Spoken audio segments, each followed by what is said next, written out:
Bonjour à tous, nouvelle vidéo aujourd'hui dans laquelle je partage avec vous une petite astuce pour travailler avec la mise en forme conditionnelle pour surligner les cellules, vos cellules qui commencent par exemple par la lettre F. Ici j'ai la lettre F, si je mets la lettre A, j'ai tout de suite les régions qui commencent par la lettre demandée. Si je mets le P, j'ai tout de suite le surlignage sur les régions avec la lettre P.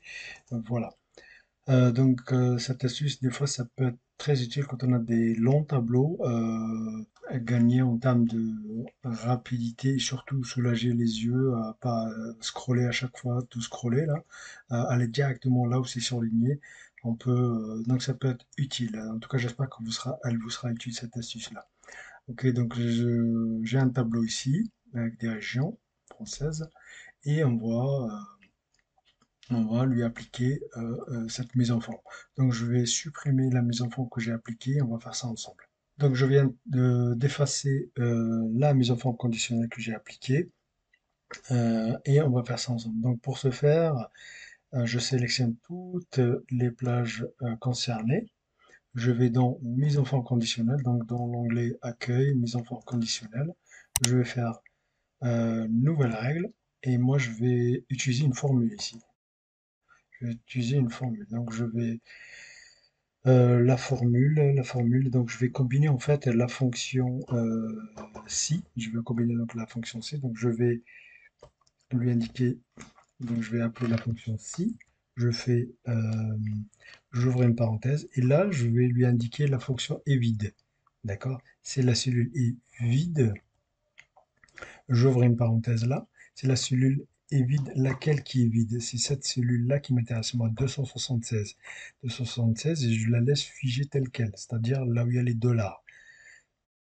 Donc si cette cellule-là est vide, qu'est-ce que je veux? Donc je fais point virgule et je veux un zéro. Donc, OK. À partir de là, point virgule, et je vais combiner avec la fonction cherche.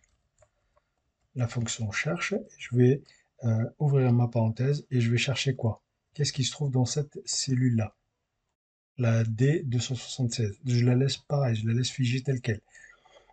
Je vais chercher donc cette cellule-là, D276, la lettre qui se trouve dans la cellule D276, point virgule, et je vais la chercher où? À partir de la cellule B277. B277, j'ai pas besoin qu'elle soit figée. Donc, je vais utiliser la touche F4 pour défiger tout ça.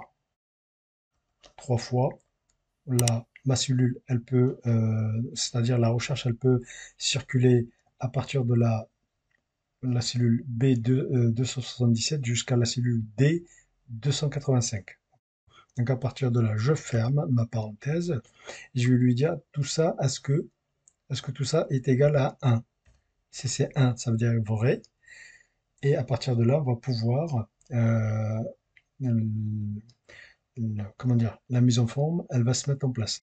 Donc je ferme ma dernière parenthèse et je vais dans le format et je choisis le format qui m'intéresse ici. Donc moi, juste prendre le remplissage. Je prends cette couleur-là, je fais OK et je fais OK.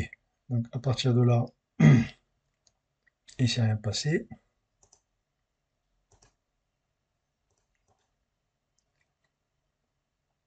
Ah,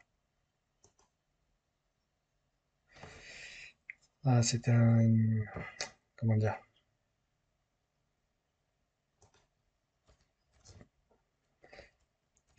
une frappe que j'ai pas vue. C'est un coup de un coup de flèche que j'avais pas fait attention. Voilà, donc c'est évident. Donc si cette cellule-là de 76 est vide, je veux du zéro. Sinon, je vais utiliser la fonction cherche. Je cherche quoi? Ce qu'il y a dans la D276 et à partir de la B277. Là, je fais OK, je fais appliquer et là, magique, j'ai envie de dire, ça fonctionne. Donc si je mets la lettre C, voilà, j'ai le centre Champagne-Ardenne, la Corse. Si je mets la lettre L, si je mets la lettre L, cela fonctionne. Donc voilà. On a vu aujourd'hui comment surligner des cellules commençant par une lettre. Euh, j'espère en tout cas que cette astuce vous sera utile dans votre quotidien, vous fera gagner du temps. Je vous dis merci d'avoir regardé, merci de liker, merci de laisser des commentaires si vous en avez. Je vous dis à bientôt pour un nouveau partage.